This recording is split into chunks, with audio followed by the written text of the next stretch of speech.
Alors, vous ne le savez peut-être pas, mais depuis quelques semaines, je suis en contact avec des extraterrestres. Ils sont très sympathiques, hein, très très cultivés, ils sont intelligents, ils sont gentils, bon voilà. Alors, ils m'ont demandé un service, c'est être leur guide, parce qu'ils veulent visiter la Terre, notre planète. Alors au début, j'étais fier. Ils m'ont choisi. Je me suis dit, enfin, ils vont découvrir le meilleur de l'humanité. Je leur montrerai nos cathédrales, nos hôpitaux, nos musées, nos scientifiques, nos artistes, notre système éducatif, etc. Et ils repartiront en disant, ah ben les Terriens sont une civilisation extraordinaire. Et puis, j'ai compris mon erreur.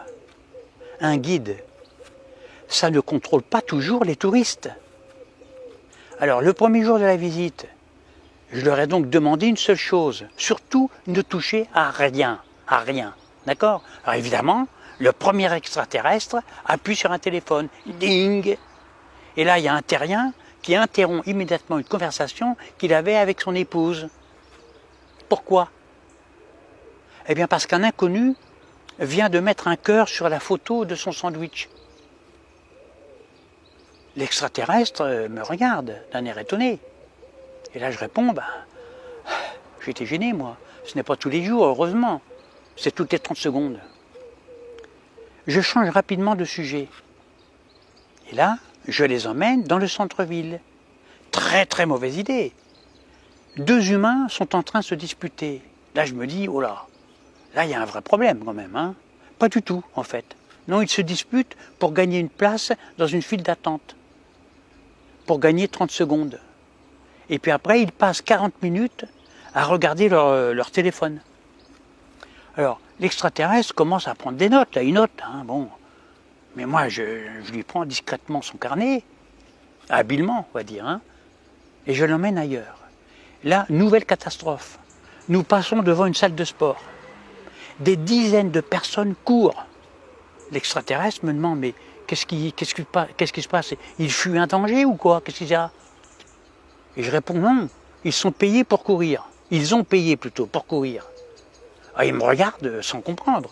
Et je précise, en fait, nous les humains, nous avons inventé des machines pour éviter de marcher. Et puis d'autres machines pour marcher afin de faire du surplace, pour aller nulle part. Et là, j'ai fait une boulette. Hein.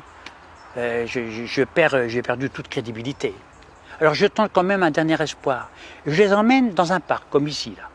Très beau parc. Et là, il y a un petit garçon qui court vers son père. « Papa, papa, regarde-moi » Son père répond « Attends », sans même lever les yeux de son portable. L'extraterrestre me demande « Mais son téléphone, est-il plus important que son enfant ?» Moi, je reste silencieux, pas répondre. Et pour la première fois, je n'ai plus d'excuses. Et je tente quand même un dernier coup. Et là, je leur montre le ciel. Je leur parle de Mars. Erreur monumentale. Ils découvrent que nous rêvons déjà d'habiter une autre planète alors que nous avons encore du mal à prendre soin de la nôtre. On la pollue. À ce moment-là, je retire mon badge de guide. Hein, et je le glisse discrètement dans ma poche. Et je fais semblant d'être un simple promeneur, puis je prends des chips, parce que j'ai toujours des chips avec moi, puis je mange mes chips comme ça, d'un air innocent, on va dire. Hein. Et puis l'un d'entre eux me pose quand même une dernière question, une seule. Les humains sont-ils intelligents? Là, je réfléchis très longtemps. Puis je réponds, ah oui, extraordinairement. Le problème, ce n'est pas leur intelligence. C'est que leur intelligence grandit plus vite que leur sagesse. Le lendemain, évidemment, j'ai annulé la visite, pas définitivement, juste le temps que les humains deviennent des adultes. Parce que je refuse que quelque part dans la galaxie, des extraterrestres racontent en riant « Nous avons visité la planète Terre, qui a un énorme potentiel, mais quel incroyable gâchis !»